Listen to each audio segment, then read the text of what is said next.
Dahulu kala, di hutan rimba, hiduplah seekor kancil yang cerdik bernama si Kancil. Suatu hari, ketika sedang berjalan di pinggir hutan untuk mencari udara segar, ia merasa lapar. Lalu, Kancil melihat kebun timun di seberang sungai besar.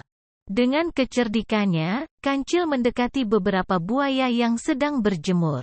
"Hai buaya, apa kabarmu hari ini?" sapa Kancil dengan ramah. "Kabar baik. Ada apa kamu kemari?" tanya buaya dengan curiga. "Aku kemari untuk membawakan kabar gembira untukmu dan para kawananmu," jawab Kancil dengan wajah bahagia. "Kabar gembira apa itu?" tanya buaya dengan penasaran. "Tahukah kamu bahwa hari ini adalah hari ulang tahun Raja Hutan?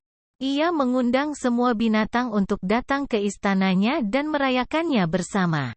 Akan ada banyak makanan lezat dan hiburan menarik di sana. Aku sendiri sudah mendapat undangan khusus dari Raja Hutan," kata Kancil sambil menunjukkan selembar daun yang ditulis dengan tinta. "Benarkah? Aku tidak tahu tentang hal itu. Bagaimana dengan kawanan buaya lainnya?" tanya buaya dengan heran. "Mereka juga sudah tahu. Aku sudah memberitahu mereka semua. Mereka sudah bersiap-siap untuk pergi ke istana Raja Hutan. Ayo, ikutlah dengan kami. Jangan sampai ketinggalan," ajak Kancil dengan semangat. "Tapi bagaimana caranya kami menyeberangi sungai besar ini?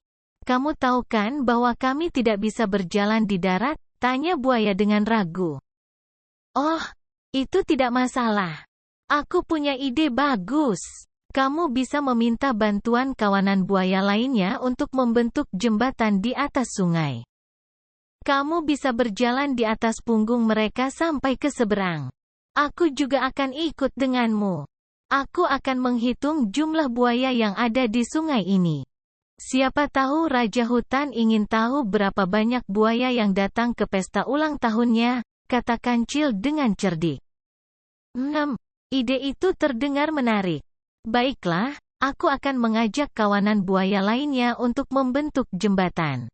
"Tunggu sebentar ya," kata buaya dengan tertarik. Lalu, buaya berenang ke tengah sungai dan bersiul dengan keras. Segera, kawanan buaya lainnya datang menghampirinya. Buaya menjelaskan rencana Kancil kepada mereka. Mereka semua setuju untuk membentuk jembatan di atas sungai. Mereka berbaris berdampingan dari satu tebing ke tebing lainnya. Mereka menunggu Kancil untuk berjalan di atas punggung mereka. "Ayo, Kancil, jembatan sudah siap. Mari kita pergi ke istana Raja Hutan," kata buaya dengan antusias. "Baiklah, terima kasih banyak, buaya. Kamu sangat baik hati. Aku akan berjalan di atas punggungmu dan kawananmu. Tapi ingat, jangan bergerak atau menenggelamkan dirimu. Kalau tidak, kita akan jatuh ke sungai dan tenggelam. Aku juga akan menghitung jumlah buaya yang ada di sungai ini. Aku akan mengucapkan nama mereka satu persatu. Dengarkan baik-baik ya," kata Kancil dengan licik. Lalu, Kancil mulai berjalan di atas punggung buaya. Setiap kali ia melangkah, ia mengucapkan nama buaya yang berbeda-beda. Padahal, ia hanya mengarang-ngarang nama itu. Ia berpura-pura mengenal semua buaya yang ada di sungai itu.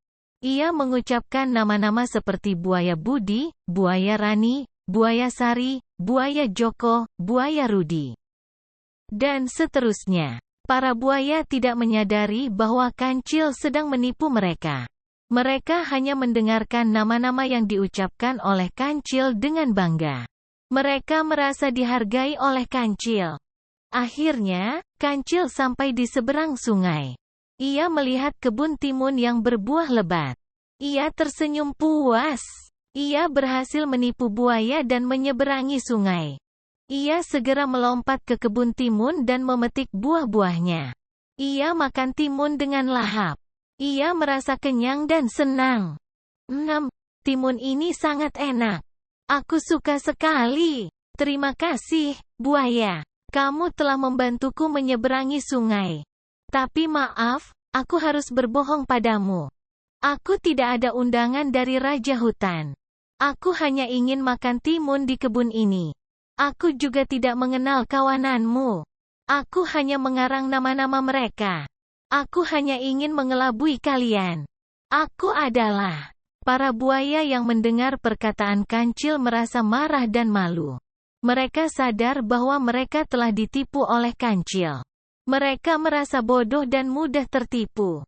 Mereka berusaha mengejar Kancil, tetapi sudah terlambat.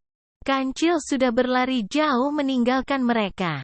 Mereka hanya bisa menggeram dan mengutuk Kancil. Mereka bersumpah untuk tidak pernah percaya lagi pada Kancil.